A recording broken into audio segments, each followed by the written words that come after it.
Let's summarize the module, and I'll start the wrap up where I started off the module, which is to remember that the paradigms that many of us have been very familiar with in the web world do persist equally through to rich clients. So the concept of authenticating, getting a token, using that token on subsequent requests, and of course the fact that the token should be a strong one. Passing around innumerable IDs as a way of identifying the logged on user does happen, and it's a terrible security practice.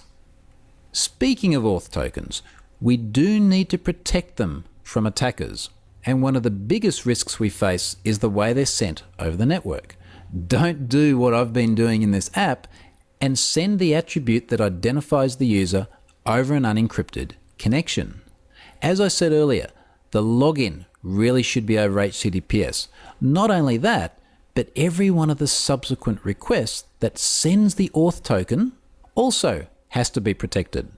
I talk about the importance of that in the Hack Yourself First course, where I show how auth tokens set by a website can be hijacked when the requests are insecure. We talked a lot about authorization and the difference between controls on the client versus controls on the server. And of course, the really important message there was that the server must always do its own authorization. It has to assume the client has been compromised because it's just so easy to do. We saw that by elevating my privileges to an admin when I logged on by modifying the response. And again, when an attacker actually owns the device, that's something that's difficult to protect against. But we could have protected against the attacker's subsequent ability to hit that admin API that pulled back all the users and their credentials. So that was the missing server-side control.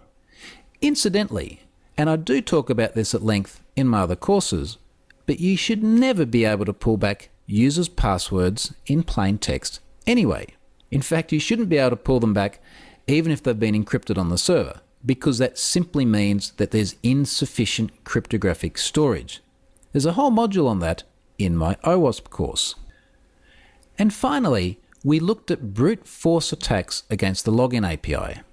APIs are awesome for brute force attacks because they're such nice small little requests that respond so quickly.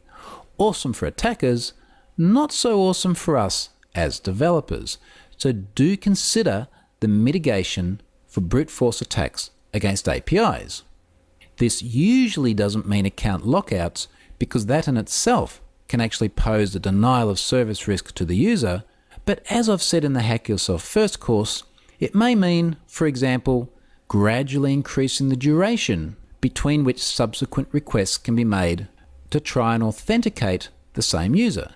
There are relatively low friction ways of doing this that make things significantly harder for attackers without unduly compromising usability for legitimate users.